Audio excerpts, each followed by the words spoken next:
복음 14장 1절에서 6절까지 보겠습니다. 안식일에 그분께서 빵을 잡수시러 우두머리 바리새인들 중에 한 사람의 집에 들어가시니 그들이 그분을 지켜보더라. 보라, 그분 앞에 수종이 있는 어떤 남자가 있더라.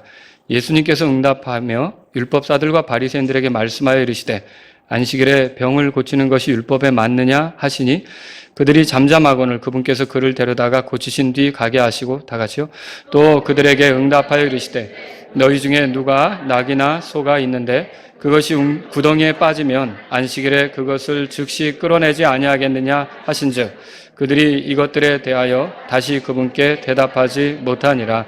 아멘. 자, 오늘은 여기 본문에 보니까 수종이 있는 사람이 등장하고요. 이 사람과 관계된 사건들이 소개되고 있어요. 그래서 수종이 있는 사람을 고치신 예수님, 이런 제목으로 말씀을 드릴게요. 제가 오늘 설교할 내용은 1절에서 6절까지의 내용을 이렇게 이제 본문을 중심으로 해서 살펴보는 거예요.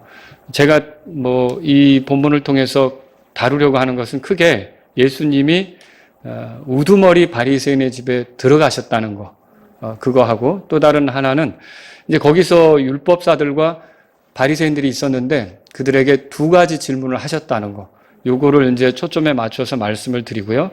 제가 설교하는 목적은 뭐냐면 그렇게 하면서 우리가 그리스도인으로 살아갈 때 배울 수 있는 교훈이 있겠더라고요. 그러니까 예수님이 하신 일을 통해 우리가 배울 수 있는 그런 교훈, 그 교훈이라고 하면 우리 삶에 적용하면 좋겠죠.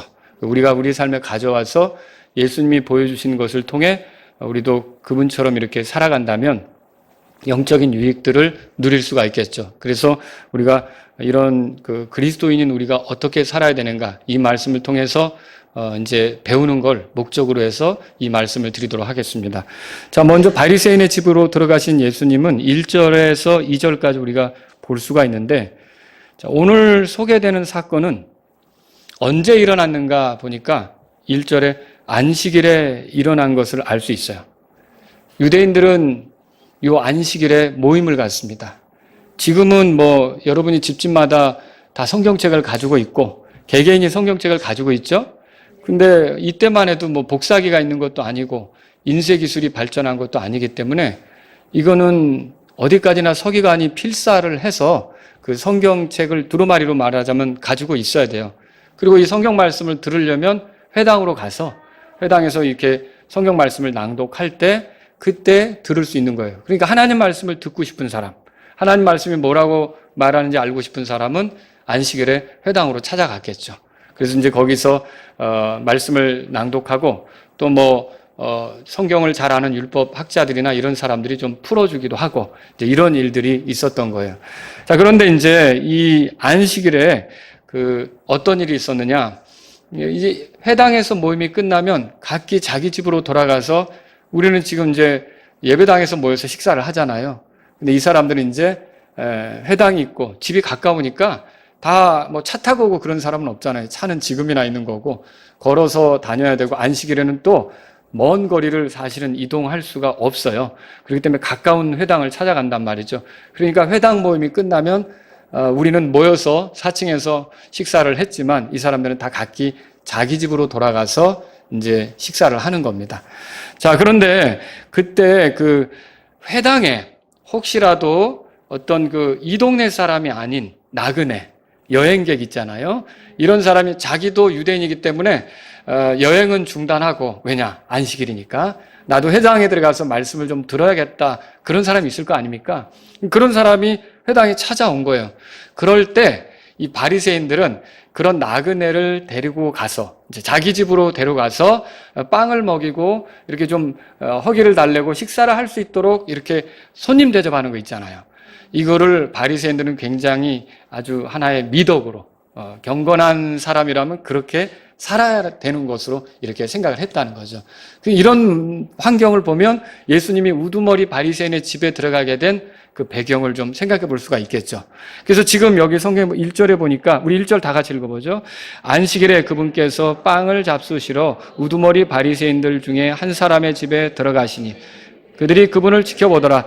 예수님이 이 우두머리 바리새인의 집에 들어갔던 것은 바로 빵을 먹기 위해서, 그러니까 이제 회당 모임을 마치고 식사를 같이 하기 위해서 이렇게 이제 들어가셨던 걸 볼 수 있어요. 근데 여기 보니까 1절에 우두머리 바리새인들 중에 한 사람 이렇게 이제 소개되고 있어요. 근데 이 한 사람이 누군지는 모르겠어요. 왜냐하면 이 사람에 대한 이름도 없고 뭐 연령대도 안 나오고, 그렇죠? 정보가 뭐 일체 소개되지 않고 있어요. 다만 이날 예수님을 자기 집으로 모셔갔다, 뭐 이거죠.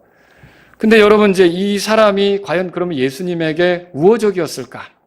예수님을 존경해서 예수님에게 좀 이렇게 이분이 오셨구나라고 극진히 대접하려고 이렇게 했을까? 아니면 다른 바리새인들처럼, 다른 바리새인들은 예수님에 대해서 우호적입니까? 적대적입니까? 적대적이죠.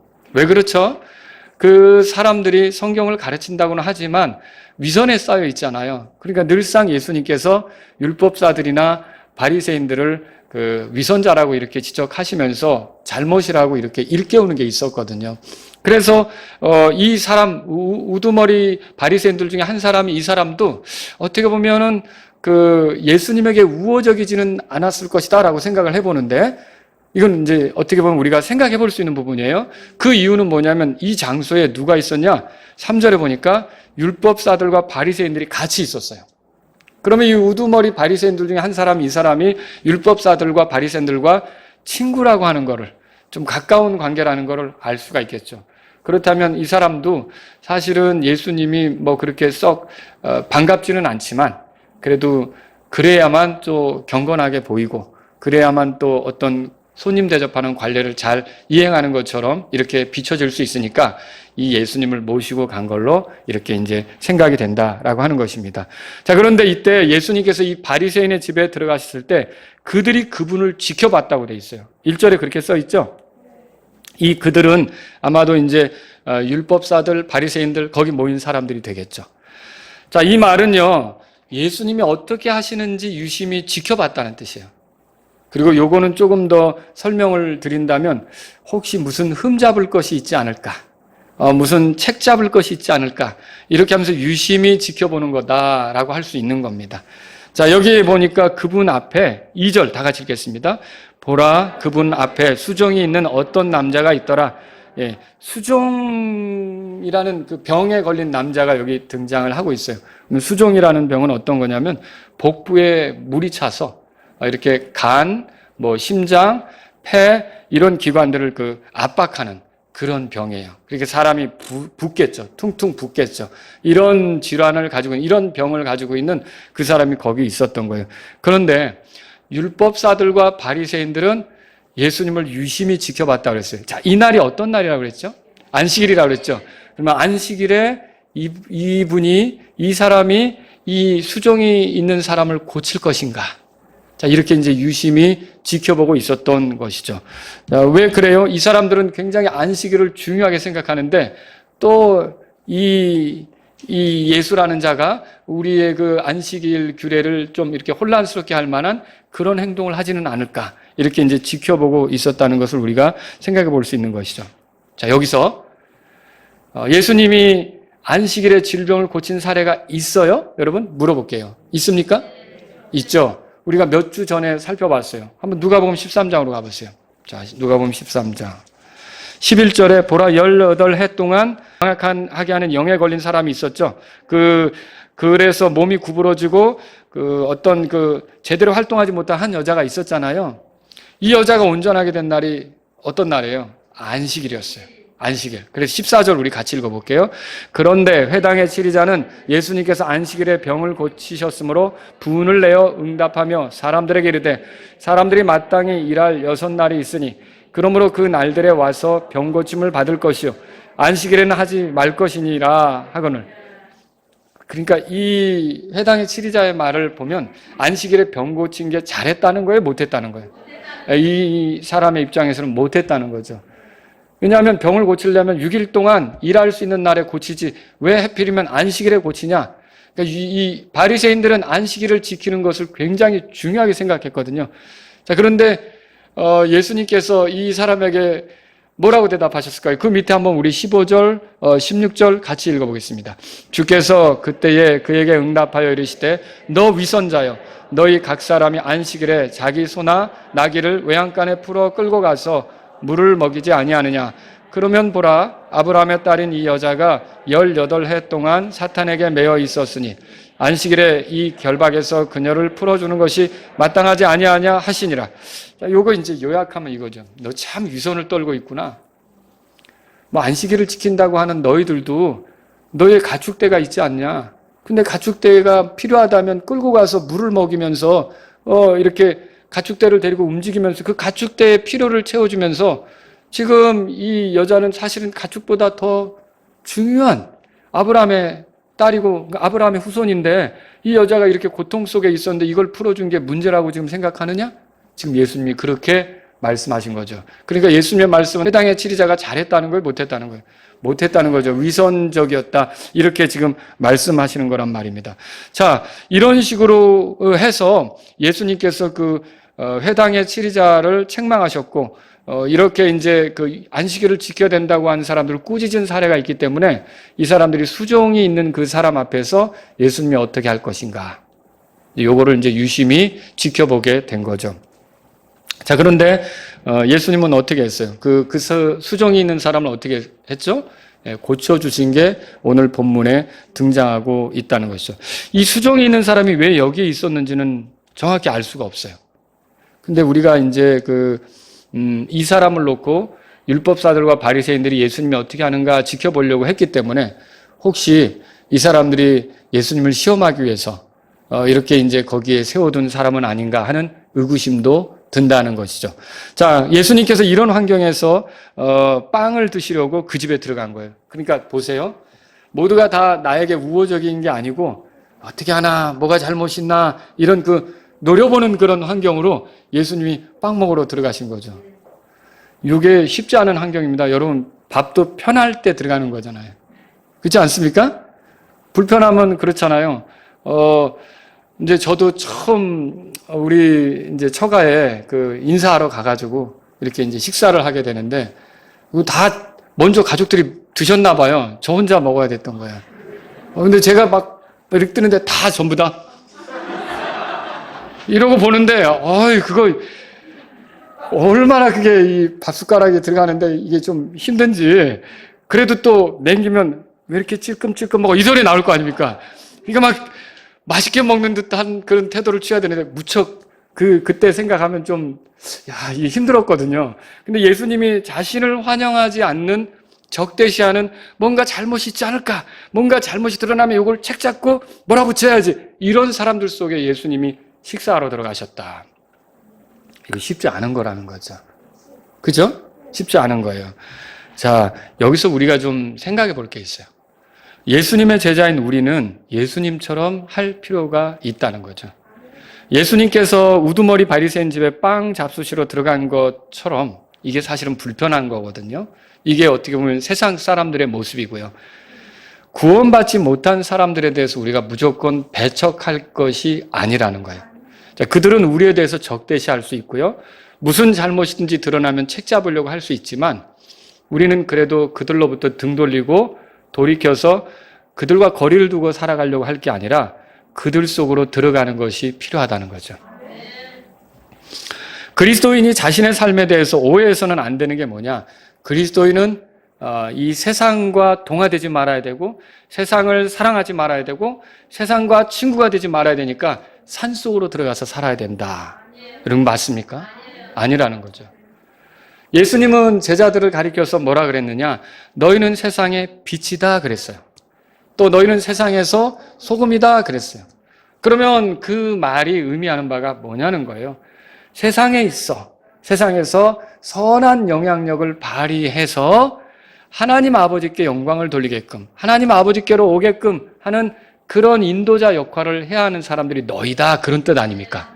그러니까 저와 여러분들이 예수님의 제자라고 하면서 세상 내 거룩하게 살겠다. 나 죄 안 짓는 삶을 살겠다. 그래서 세상과 완전히 등지고 나는 이제부터 이런 죄덩어리들과 어울려 살지 않을 거야라고 해서 뭐 어디 시골에 땅 구해가지고 거기서 혼자 혼자 사는 거 아니라는 거죠. 저와 여러분들은 예수님을 통해서 배울 필요가 있어요. 근데 여기서 이제 주의해야 될 게 있어요. 그러면 목사님 지금 세상 사람들과 섞여 지내란 말입니까? 네. 섞여 지내야 돼요. 세상 사람들과 같이 어울려 지내야 돼요. 세상 사람들과 같이 시간도 보내고 필요하다면 먹기도 같이 해야 되는 거예요. 여러분 혹시 직장 생활하는데 나는 믿는데 믿지 않으니까 나는 항상 밥을 혼자 먹어야지 이겁니까? 믿지 않는 사람들하고도 같이 식사를 하잖아요. 그러면서 교제하잖아요. 우리 그렇게 해야 되는 거죠. 그런데 그런 세상 사람들과 어울리는 교제를 할 때 우리가 주의해야 될 점이 있어요. 그건 뭐냐면 우리의 교제라고 하는 건 단지 이 세상 사람들하고 친해지고 또 이들에게 우리가 좀 이렇게 뭐랄까 호감을 얻고 또 이들로부터 뭔가 유익을 얻기 위해서 이런 식으로만 생각하며 접근하는 것은 옳지 않다는 거예요. 자, 내 육신적인 만족을 해소하고 또 세상의 것들을 더 추구하고 세상의 친구들의 마음을 얻기 위해서 내가 그들에게 시간을 쓰고 또 어떤 같이 어울려 먹고 이렇게 하는 건 그리스도인에게는 어울리지 않는다는 거죠. 세상 사람들은 그렇게 해요. 그러면 뭘 해야 됩니까? 이렇게 믿지 않는 사람들과 같이 어울려 지내야 되는 목적은 뭡니까? 사실 예수님이 이 집으로 들어가신 이유는 이 다음에 두 번의 질문이 있잖아요.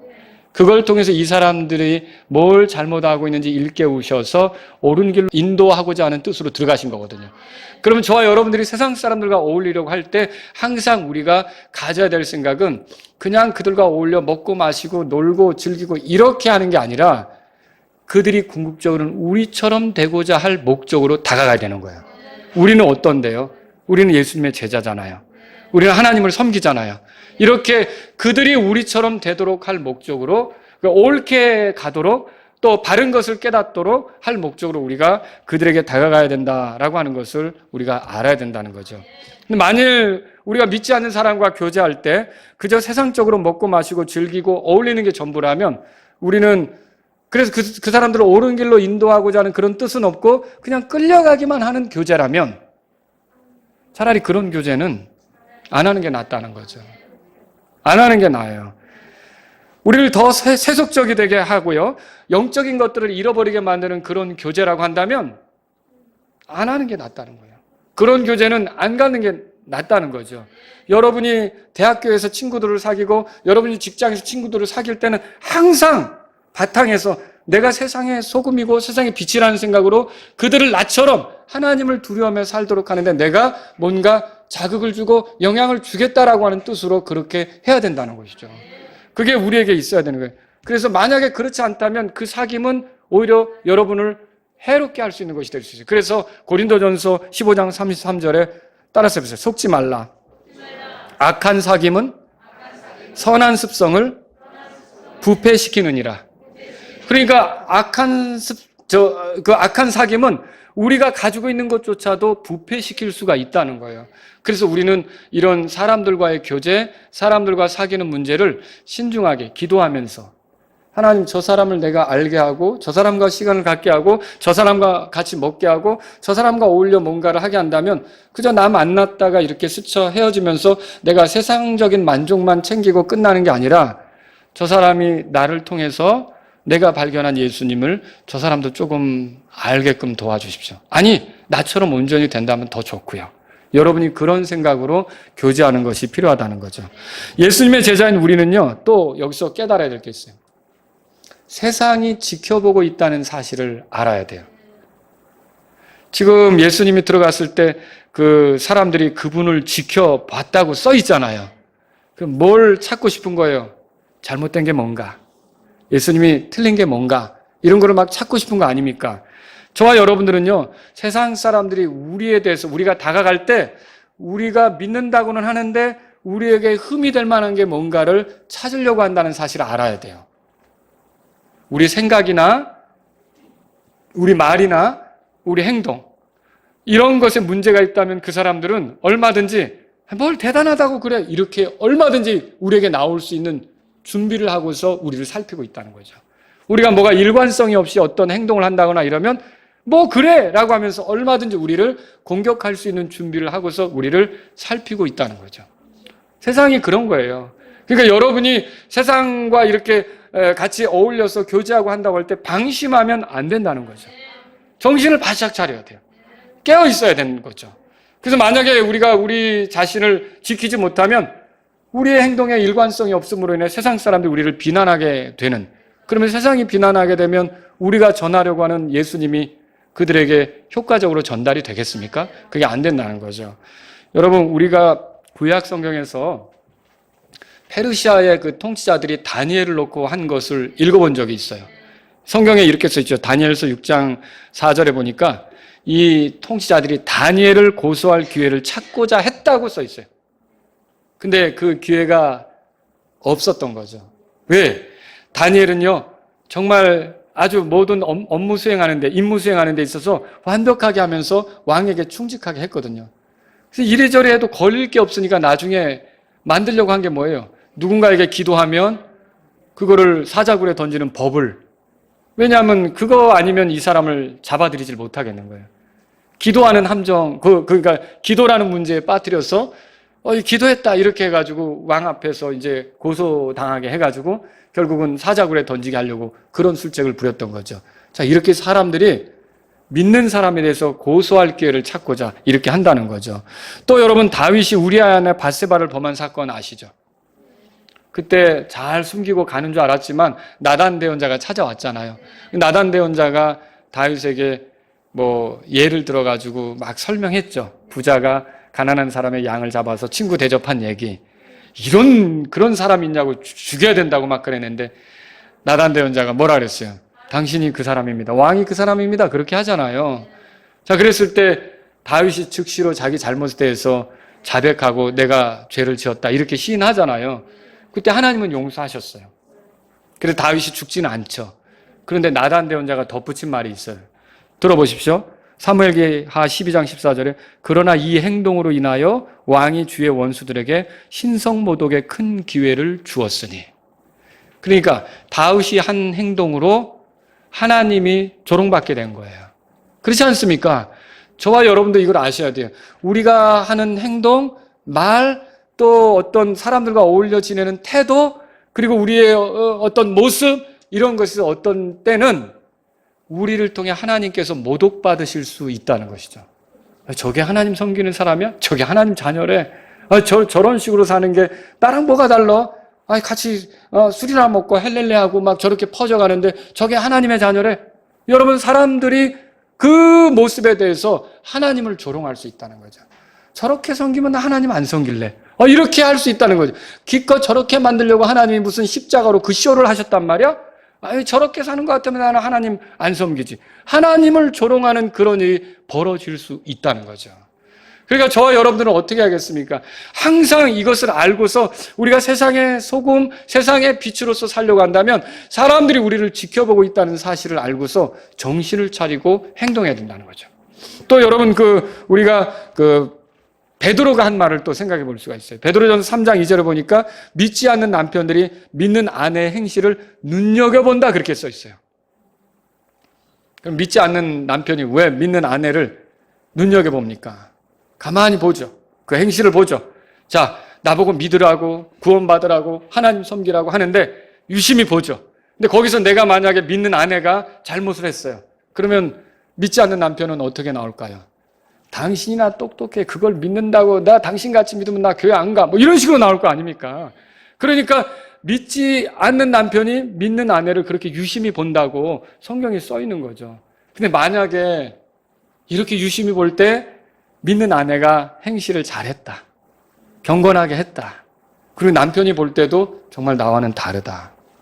야, 나 같으면 저런 상황에서 저렇게 못할 것 같은데 어떻게 저런 상황에서 저런 말을 하지? 어떻게 저런 상황에서 저렇게 행동을 하지? 이렇게 하면서 감동을 했을 때는 어떨까요? 선한 영향력으로 남편도 변화될 수가 있다는 거죠. 남편도 달라질 수가 있다는 거죠. 그래서 고린도전서 7장 14절에 이렇게 써 있죠. 믿지 않는 남편은 아내로 말미암아 거룩히 구별되고 믿지 않는 아내는 남편으로 말미암아 거룩히 구별된다는 말이 있다는 거죠.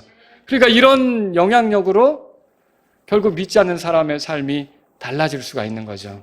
다 그런 거 아닙니까? 여러분, 우리가 교회 갈 마음을 갖게 되고, 저도 저희 어머님한테 들었던 게, 제가 3살 때 저희 어머님이 처음 저를 업고 교회를 가셨다고 했는데, 교회를 다니게 된 배경에 대해서 제가 들어보니까 옆집에 사는 아주머니가 딸들을 키우는데 다른 집하고 틀린 거예요. 다른 집은 시끄러지고 그릇 깨지는 소리 나오고 막 목소리가 높고 막 애들을 잡고 패고 막 이러는 것 같은데 이 아주머니는 그렇게 아이들에게 따뜻하게 그리고 또 막 목소리 크게 내지 않으면서 아이들을 격려하면서 잘 키우는 것 같더라는 거죠.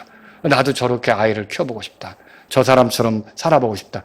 그게 저희 어머님 어떻게 보면 교회 가게 된 첫 배경이었다는 거죠.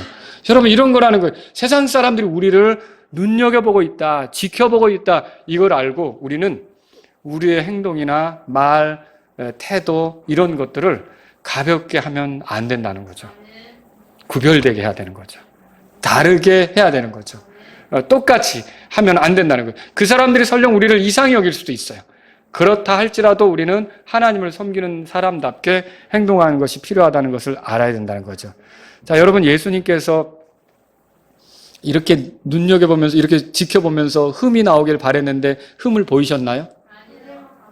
흠을 보이시지 않으셨죠. 이때뿐만 아니라 예수님의 생애 속에서 흠은 찾을 수가 없었어요.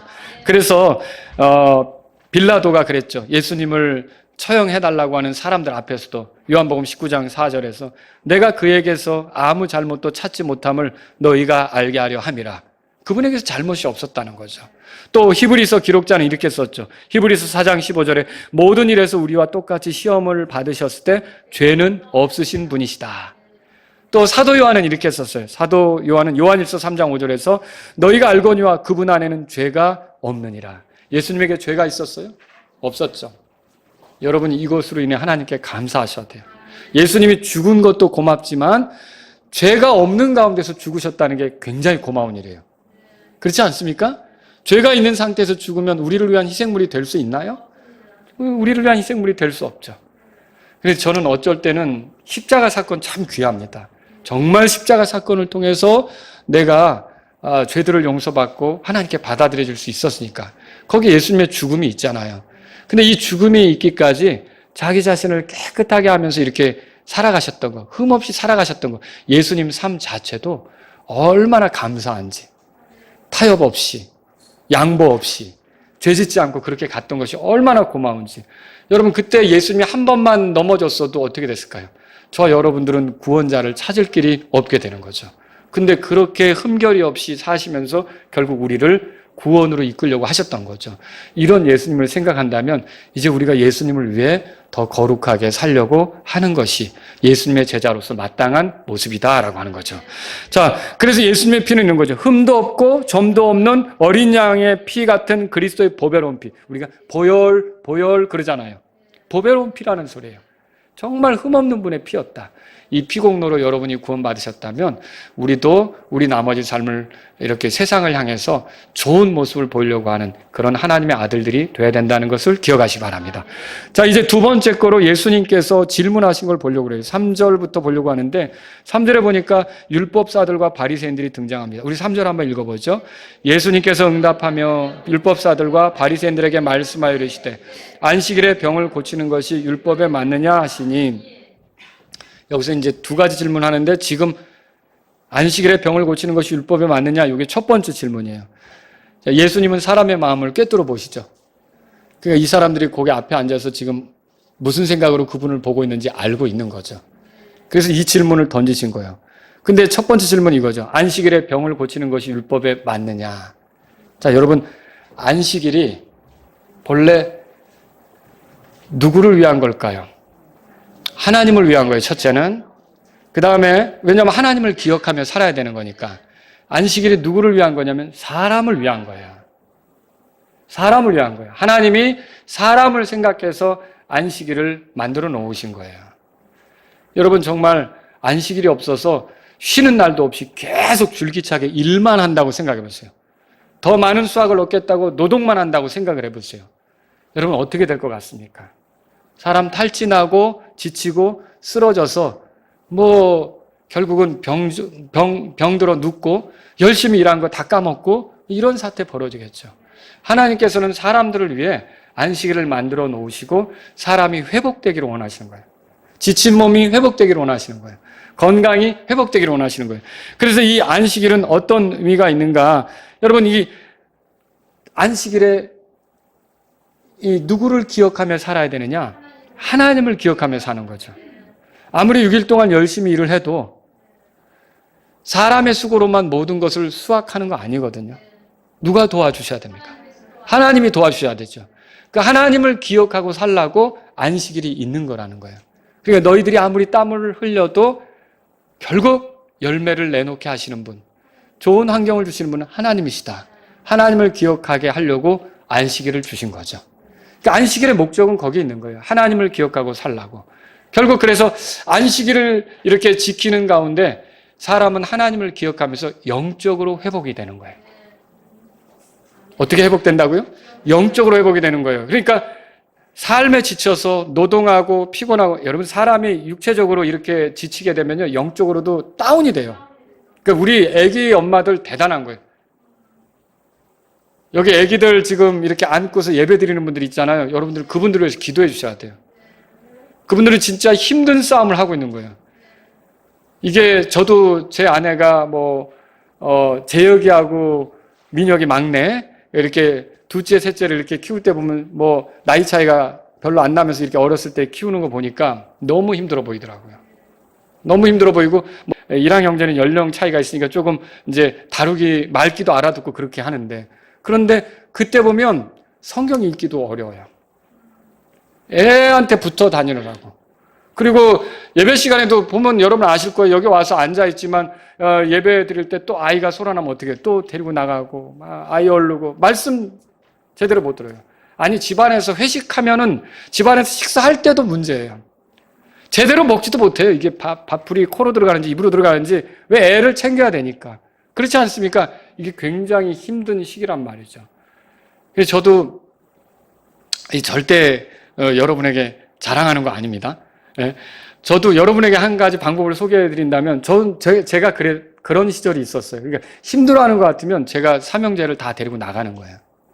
잠을 자든지, 못 읽었던 성경을 읽든지, 이렇게 주님하고 기도를 하든지, 이런 시간을 가지라고 다 데리고 나가는 거죠. 그래서 애들하고 사진 찍고, 또 어디 이제 놀러 다니고, 이런 것들을 나중에 이제 책으로도 만들고 이렇게 했지만, 여러분, 우리가 이 애기 키우는 게 굉장히 쉽지 않다는 거죠. 영적으로 다운이 되는 거예요. 근데 여러분, 우리가 일하고 사회생활하면서 막 지치잖아요. 그럼 영적으로 다운이 되죠.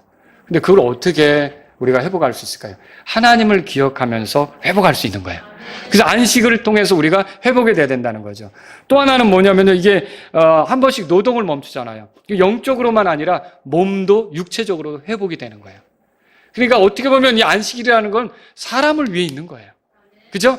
회복되도록, 새 힘을 얻도록, 건강을 찾도록, 이렇게 영적으로든 육체적으로든 건강을 찾도록 이 안식일이 있는 거라는 거죠.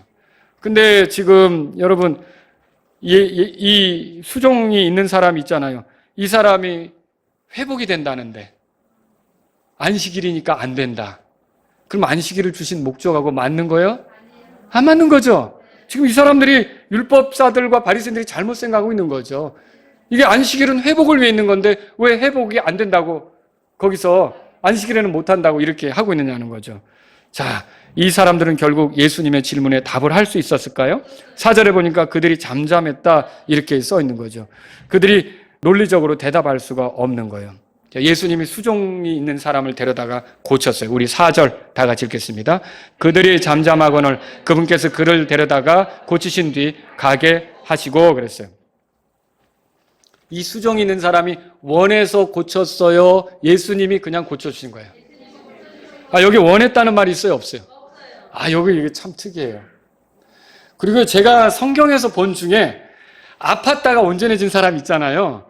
이 사람들이 되게 하는 게 뭐냐면 하나님께 영광을 돌렸다라든지 기뻐했다라든지 감사했다라든지, 예를 들어 나병이 들었던 10사람들 중에 한 사람이 돌아와서 감사한 게 있잖아요. 자, 이런 표현이 있어요. 그런데 여러분이 이 성경을 보면 그게 있는 것 같아요? 없는 것 같아요? 예수님은 분명히 그를 데려다가 고친 뒤에 가게 했다고 돼 있어요. 가게 했다라는 말은요, 제가 이거 말씀을 준비하면서 찾아보니까 이 단어 자체가 자유롭게 했다. 그리고 또 가게 했다. 그런 거죠. 더는 무언가 매이지 않게 했다. 이런 의미를 가진 단어에 말하자면 가게 했다가, 그러니까 이 사람이 자유롭게 되도록 예수님이 역할을 하셨는데, 이 사람은 거기에 대해서 뭐 있어요? 하나님께 찬양했다든지 감사했다든지, 아니면 예수님 저는 가기가 싫습니다. 예수님이 나를 이렇게 온전케 해줬는데 나 더 예수님에 대해서 듣고 싶습니다. 가르쳐 주십시오. 뭐 이런 게 있습니까? 예, 그게 없어요. 그래서 혹시 이 사람이 바리새인들과 율법사들이 예수님 시험하고자 거기 이렇게 세워놓은 사람이 아닌가라는 의구심이 드는 거죠. 이 사람은 정말 진지하게 나중에 만약 그 율법사들과 한통속이었다면 온전하게 가면서 내가 잘못 생각했구나 이렇게 깨달았을 수도 있을 거라는 생각은 해봐요. 근데 오늘날 우리 주변에 이 수종이 있는 사람처럼 행동하는 사람이 있다는 거예요. 주께서 자신에게 베푸신 놀라운 은혜가 있음에도 불구하고 감사할 줄 모르는 사람들이 있다는 거예요. 전혀 주님에 대해 알고자 하지도 않고 주님이 나를 대하신 것으로 인해 하나님께 감사할 줄도 모르고 이렇게 사는 사람들이 있다는 것이죠. 심지어 그리스도인이면서 여러분 죄들 용서받았죠. 하나님의 아들이 됐죠. 오늘 죽어도 천국 갈 수 있죠. 내가 영원한 생명 얻은 거 맞죠. 성령님이 나와 함께 하시는 거 믿죠. 하나님이 나를 돕고 계신 거 믿죠. 주는 나의 돕는 자시다 그렇게 고백할 수 있습니까?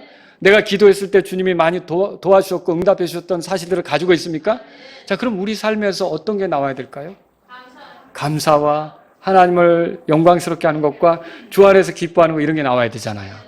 그런데 그런 걸 알고 있는데 처음에 구원받았다고 간증할 때뿐이었지 삶에서 그런 게 없어요. 감사가 없어요.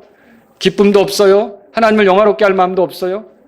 예수님으로부터 배울 마음도 없어요. 여러분 이거는 정말 심각한 문제예요. 그 사람은 신앙 자체를 점검을 해봐야 돼요.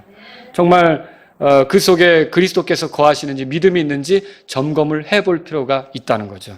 진짜로 예수님을 만나면, 자, 제가 말씀드린 거 잘 들으세요. 체험을 하면이 아니고 예수님을 만나면 사람이 달라지는 거예요. 우리 주변에는 체험 자랑하는 사람 많아요. 이 사람 체험했죠. 수종이 있었는데 온전하게 됐죠. 근데 이 사람에게 감사가 없어요.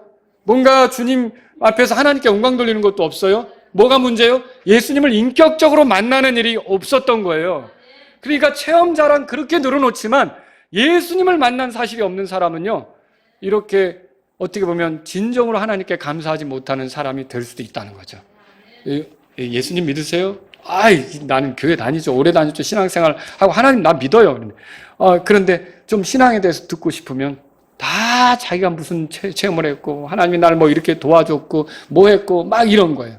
근데 예수님을 인격적으로 만난 게 없어요. 예수님이 나의 죄 때문에 어떻게 하셨는지, 그분이 얼마나 나를 사랑하셨는지, 그분이 나의 구원자가 되시고 나의 주님이 되시는 거에 대해서 인격적으로 이거를 경험한 사실이 없어요. 그 사람들은 정말 어떻게 보면요, 구원받은 거라고 하기가 어렵다는 거예요. 정말로 구원받은 사람은요, 예수님을 인격적으로 만난 거예요. 이 말이 무슨 뜻이냐면 이제는 그분 없이는 살 수가 없게 된 거예요. 아까 찬송했죠. 주 없이 살 수 없네. 자, 이 단지 내게 어떤 뭐 예를 들어서 위안을 주고 병고침을 주고 어떤 물질의 풍요를 주고 또 여유를 주고 이런 수준이 아니라 이분이 없으면 그냥 살 수 없는 그런 사람이 돼버리는 거. 나는 그분과 더불어 살 수밖에 없다라고 하는 게 예수님을 제대로 만난 사람이다라고 하는 거죠. 한 번은 제가 어떤 저보다 연배가 있으신 목사님과 교제할 기회가 있었어요. 근데 목사님이시니까 목회를 해오셨으니까 최근에 제가 찾아보니까 지금도 목회를 하시더라고요. 근데 그때 제가 구원 받으셨는지를 여쭤봤어요. 구원 받으셨다고 얘기하시더라고요. 목사님한테 구원 받았는지 묻는 거 되게 당돌한 겁니다. 근데 제가 20대 후반이었으니까 전도사로 있으면서 그렇게 물어봤는데 목사님이 구원 받으셨다고 얘기를 하시더라고요. 근데 뭐 어떻게 해서 구원 받으셨는지 여쭤봤죠. 그랬더니 목사님께서 다리가 무척 아프셨대요. 무척 아프셔서 전라도 어디 기도원으로 들어가신 거예요. 기도원에 들어가서 간절히 기도했죠. 근데 다리가 나으신 거예요. 하나님께서 나를 고쳐주셨다. 그래서 나는 구원받았다. 이게 이제 그분의 간증이었어요. 여러분은 어떻게 생각하십니까? 자, 지금 이 수종이 있는 사람이 고쳐주었는데 예수님이 이 사람 구원받았다고 보십니까? 여러분 이게 체험을 가지고 있는 거하고 예수님을 인격적으로 만나는 게 이래서 다르다는 거예요. 그러니까 어떤 체험은요, 하나님께로 더 가깝게 이끌기 위해서, 결국은 복음을 통해서 구원받도록 하기 위해서 이런 것들이 주어질 수 있는 거죠. 근데 거기서 만족하고 멈추면 구원하고는 상관이 없어요. 자, 그런 걸 통해서 내 병이 이렇게 하나님의 권능으로 해결된다면 내 죄 문제는 어떻게 해결될까?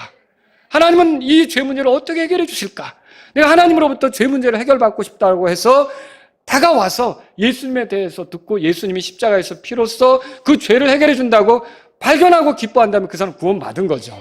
그러나 그것 없이 나 이런 체험이 있어, 이렇게 말만 하는 사람은 결국은 구원받은 게 아니라는 거죠. 이 수종 있는 사람 보면서 알겠죠? 이런 걸 우리가 알 수 있는 거죠. 자, 우리 두 번째 질문을 생각해 보죠. 5절 보세요. 5절. 다 같이 읽겠습니다.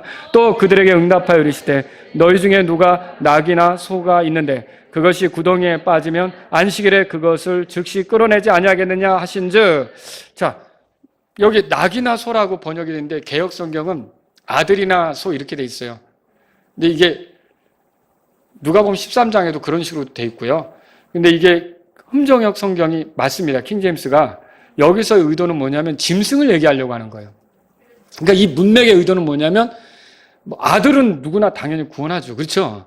근데 이게 지금 뭐냐면 짐승을 얘기하는 거예요. 그래서 안식일에 짐승이 이런 위기에 빠지면 짐승도 건지는데, 그런데 사람이 이렇게 어려움 속에 있는데 사람은 짐승보다 더 중요하지 않냐? 예수님의 논리가 그거란 말이죠.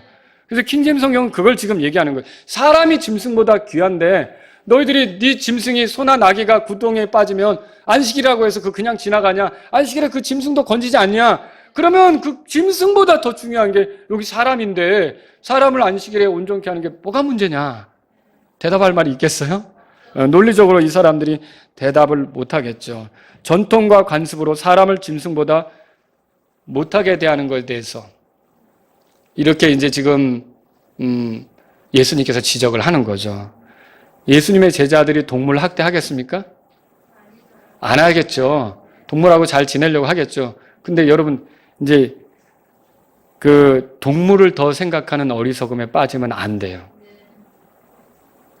동물을 더 생각하는 어리석음에 빠지면 안 된다는 거죠. 내가 사람에게는 하지 않는 것을 동물을 막 이렇게 하면서 하는 건 여러분 크게 잘못입니다. 그래서 예를 들어서 개가 달려들었어요. 개가 막 우리 가족 중에 누구를 물었어요, 다리를. 그러면 어떻게 해야 돼요? 놓으세요, 개님. 놓으세요, 개님. 이래야 돼요? 막 발로 차든지 어떻게 해야지 때릴 거 아닙니까? 그래서 막 뜯어놓으려고 할 거 아닙니까? 뜯어놨더니 개 주인이 와가지고 동물 학대했다고 신고를 한 거예요. 여러분, 이건 어떻게 생각하세요? 그게 이 바리새인들하고 율법사들하고 같다는 거예요. 정말 우리가 개나 고양이나 짐승들을 이렇게 함부로 이렇게 할 필요는 없죠. 그러나 그들에게 하는 것을 사람에게 하는 것처럼 이렇게 생각하면 안 된다는 거예요. 그게 지금 문제죠, 문제. 여러분, 하나님은요, 동물을 구원할 계획을 갖지 않으셨어요. 하나님의 구원 대상은 사람이에요. 사람이 천하보다 귀한 거예요. 근데 이 사람들이 지금 마지막 시대에 정신이 다 헷가닥하고 있어요. 제 말이 좀 심했어요. 근데 지금 문제가 생긴 거예요. 사람보다 짐승을 더 떠받들고 있어요. 동물들 호텔이 생기고, 동물들 보험도 들고, 동물들 옛날에는 상상도 못했어요. 저희 집에도 개를 어렸을 때부터 키웠어요. 개 키우면 다 메리 1세, 메리 2세, 메리 3세. 메리가 나오면 다 윗거는 팔고 또 새끼 키우고 또 팔고 또 키우고, 메리 부르면 개 달려오죠. 참 즐거웠던 시절이 있었습니다. 개 팔아가지고 제가 얼마나 울었는지 몰라요. 개 파는 날 막 개장소 와가지고 자전거에 싣고 가면 메리야. 그랬는데 그래도 개예요. 그렇지 않습니까? 근데 그 시절에는 그랬는데 지금은요, 완전히 개가 호텔 생활하고 개한테 유산상속까지도 하더라고요. 개한테 유산상속까지도 해요. 정말 세상이 이상하게 되고 있는 거죠. 여러분, 사람이 짐승보다 귀합니다. 그렇지 않습니까? 여러분은 개나 짐승에게 쏟을 열정이 있다면 그거를 반려동물로서 이렇게 같이 데리고 살지 말라는 말은 아니에요. 지나치지 말라는 거예요. 이 사람에게 해야 될 것을 그 짐승에게 대우하면서 그냥 굶어 죽는 사람도 참 많아요. 먹을 것 없어서. 근데 어느 개는요, 좋은 집에 개로 끌려가가지고 진짜 아주 잘 먹고 잘 살고 호강하고, 그러면 이게 진짜 이게 왜 이렇게 되는 건가라는 생각이 들 때가 있다는 거죠. 예수님은요, 사람이 짐승보다 중요하다는 말씀을 하신 거죠. 그래서 예수님은 이 율법사들이 아무 대답도 못하도록 잘 가르치셨던 거예요. 그래서 예수님은요, 우리 주일학교 때 목사의 자격에 대해서 배우잖아요. 근데 잘못한 것에 대해서 이제 가르쳐 줄 때 참 예수님이 완전한 본을 보이신 거죠. 디모데후서 2장 24절 25절에 보면 주의 종은 결코 다투지 말아야 하며 모든 사람에게 부드러우며 가르치기를 잘하며 인내하며 스스로 반대하는 자들을 온유함으로 일깨워 주어야 하리라 그랬잖아요. 예수님이 완전한 본보기가 되신 거죠. 막 그 율법사들 바리새인들에게 어떠냐? 이게 맞냐? 이렇게 하면서 예수님이 이렇게 제대로 가르치시는 모습은 우리 모두가 배워야 될 거가 되겠죠. 자, 말씀을 정리해 볼게요. 이 말씀으로써 그리스도인인 우리가 얻을 수 있는 교훈이 있어요. 여러분, 그리스도인은 첫 번째로요, 세상으로부터 달아나는 사람이 아니라 세상 속에 섞여 사는 사람이에요. 세상과 어울려 사는 것이 그리스도인의 모습이에요. 세상과 어울려 사는 목적이 뭐예요? 그들을 닮거나 그들과 동화되거나 그냥 세상 사랑에 빠지거나 더 세속화되거나 이런 뜻으로 우리가 그들과 가까이 지내려고 하는 게 아니라는 거죠. 우리는 어디까지나 세상의 빛이에요. 어둠 속에 있는 그들에게 어느 길로 나아가야 되는지를 비춰줘야 되는 빛이란 말이죠. 뭐가 어둠이고 뭐가 잘못인지를 일깨우는 빛이란 말이죠. 그러려면 비교되는 게 있어야 되는 거잖아요. 우리는 세상의 빛이고 소금이라는 사실을 알아야 되죠. 그래서 그들을 인도하고자 하는 뜻으로 그들과 섞여 살아야 된다는 거죠. 여러분, 어려운 사람들을 도우려면 어려운 사람들과 섞여 살아야 되지, 먼 데 있으면서 우리가 하는 건 아니잖아요. 어떻게 보면 실질적으로 도우려고 할 때 세상의 사람들은 다 지금 어려움 속에 있는 거예요. 하나님 등지고 사는 게 다 어려운 거잖아요. 그들을 돕고 건지려면 우리가 그들과 섞여 살아야 된다는 걸 알아야 된다는 거죠. 두 번째로, 그리스도인은 법만 위한 사람이 아니라 사람을 위하는 사람이어야 합니다. 법은 사람을 위한 것이지 법 자체를, 여러분, 율법이라는 게 그 안식일이라는 게 안식일 자체를 지키기 위해 있는 게 아니라 아까 들어보셨잖아요. 사람을 위해 있는 거라 그랬잖아요. 근데 사람이 거기에 매이게 하려고 그래요. 이건 문제라고 하는 거죠. 그래서 여러분, 이 나라 입법자들을 위해서 기도해야 돼요. 입법자가 누구예요? 국회의원들이죠. 국회의원들이 우리나라 법을 만들잖아요. 근데 이 법 만드는 것 중에 사람에게 그냥 올가매려고 하는 그런 법을 만들지 않도록 기도하셔야 돼요. 또 우리는요, 그들이 만드는 법들 중에 어떤 것이 하나님과 충돌하는 법이 되지 않도록 기도해야 되고요. 차별금지법, 평등법, 그리고 건강한 가정기본법. 요거는 남자가 결혼이 뭐냐? 남자가 여자하고 남자와 여자가 결혼하는 게 그게 가정이다. 이렇게 정의가 돼요. 근데 건강한 가정기본법을 개정하려고 그래요. 개정하는 뭐냐면 꼭 남자와 여자가 이루는 가정이 아니라 남자와 남자도 가정이 될 수 있다는 걸 만들려고 하는 거예요. 여러분, 우리나라에 그런 법들을 만들려고 할 때 이거 알아야 돼요. 법이 망가지면 그게 울타리인데 결국 죄가 넘쳐 들어오는 거예요. 그러면 이 나라가 죄가 가득하면요, 하나님께서 가만히 있지 않으십니다. 우리는 복음 전하는 거나 교회 세우는 게 더 어려워지는 거죠. 그래서 여러분들은 국회의원들을 위해서 기도하셔야 돼요. 입법자들이 엉뚱한 법 만들지 않도록, 그저 사람을 올무에 가두려고 하고 표현의 자유를 제한하고 이렇게 또 소수만을 위한 법, 이것도 문제죠. 모두가 다 같이 용납할 수 있는 법이 돼야 되지, 소수만을 위한 법을 만들어서 많은 사람은 결국은 그걸로 피해를 보게 한다. 그것도 문제잖아요, 여러분. 그러니까 물론 소수에 대해서도 필요하다면 챙겨야 되겠지만 어떻게 보면 모두가 다 같이 공감할 수 있는 법이 돼야 되지, 그리고 한쪽으로만 소수만을 위해서 다수가 피해를 보게 되고 이런 것들은 옳지 않다는 것이죠. 그래서 입법자들을 위해서 여러분이 기도하셔야 돼요. 또 세 번째로, 그리스도인은 세상에서 인기 있는 사람이 아니라 세상에 주목받는 사람이에요. 주목받는다는 게 좋은 주목이 아니라 어떻게 하나 이렇게 노려보는 대상이 된다는 거죠.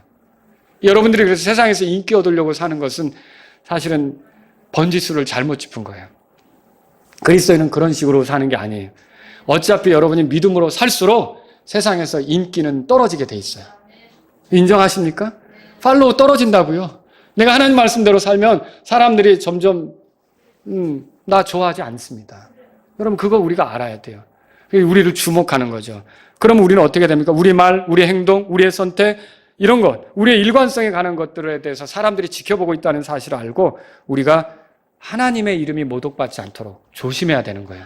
주의해야 되는 거예요. 그래서 복음을 전할 때 좋은 것은 말로 전하는 거지만 좋은 간증을 쌓아서 전하는 게 필요하잖아요. 그러니까 우리가 그런 삶을 살아야 된다는 거죠. 우리가 그들의 눈에 책 잡힐 것이 없는 선한 삶을 살고자 한다면 우리에게 필요한 건 뭘까요? 우리가 항상 주의 눈앞에 사는 사람이라는 사실을 인정하고 살아갈 때 더 조심하게 되겠죠. 주님의 눈을 의식할 때 사람들이 우리를 함부로 보지는 않게 될 거라는 거죠. 근데 우리가 주님의 눈을 잊어버리고 우리 멋대로 살아가게 되면 세상 사람들이 우리에 대해서 잘못 살고 있으니까 손가락질하는 일이 생길 수가 있다는 거죠. 항상 주님의 눈을 의식하고 살 수 있기를 바랍니다. 네 번째로요. 그리스도인은 체험만 붙드는 사람이 아니라 예수님 만난 사람이에요. 그분과 가까워진 사람이죠. 그분과 함께 살아가는 사람이에요. 그분 없이는 살 수 없는 사람이죠. 예컨대 이런 거 있죠. 병 고침, 물질적 도움. 내가 교회 다니고 나니까 예수님 찾으니까 병 고침도 받고 물질적 도움도 받고 위로도 받고 마음의 안식도 누리고 좋더라. 그렇게 해서 교회 다니는 건요. 그게 진짜 구원 얻은 삶이라고 할 수가 없어요. 구원 얻은 사람은요. 이런 체험이 없어도 이런 체험이 내 요구대로 충족되지 않아도 예수님이 하나님이 나를 위해 보낸 가장 최고의 선물인 걸로 믿고 예수님 없이는 난 살 수 없다는 생각으로 예수님을 의지해서 따르는 사람이 구원받은 사람이죠. 여러분 어떻습니까? 종교적 체험만 있으면 자기 자신을 그리스도인이라고 착각하는 사람들이 많이 있거든요. 체험보다 더 중요한 것은 예수님을 정말 나의 구주로 만났느냐, 나의 주님으로 모셨느냐, 내가 결국 그분과 더불어 사는 것이 가장 행복하고 즐거운 거냐. 여러분 이거라는 것을 기억하시기 바랍니다. 그래서 저와 여러분의 삶은 예수님을 통해서 그리스도인이 된 것이 결정이 되는 거라는 거죠. 우리 다 같이 일어서시겠습니다. 오늘 이 말씀을 들으신 여러분 가운데 하나님 아버지, 제가 이 세상에 섞여 살면서 그리스도인으로서 빛된 삶, 소금의 삶 잘 살 수 있기를 원합니다. 이런 분이 있으시면 주님 앞으로 나아가십시오. 저를 통해서 우리 주님이 모독받지 않기를 원합니다. 사람들이 저를 통해서 하나님께로 더 이끌림 받기를 원합니다. 이런 분이 있다면 주님 앞에 나아가십시오. 제가 사람을 정말 소중히 여기는 그런 그리스도인이 되기를 원합니다. 이런 분이 있다면 이 시간 기도하십시오. 제가 세상이 주목하고 있다는 사실 앞에 모든 행동, 말, 선택, 이런 모든 것들을, 태도, 이런 것들을 주의하기를 원합니다. 이런 분이 있다면 이 시간 기도하십시오. 예수님은 내 안에서 나의 주인이 되십니다. 난 주님 없이는 살 수 없습니다. 주님과 더불어 살기를 원합니다. 이런 분이 있다면 이 시간 주님 앞에 나아가십시오.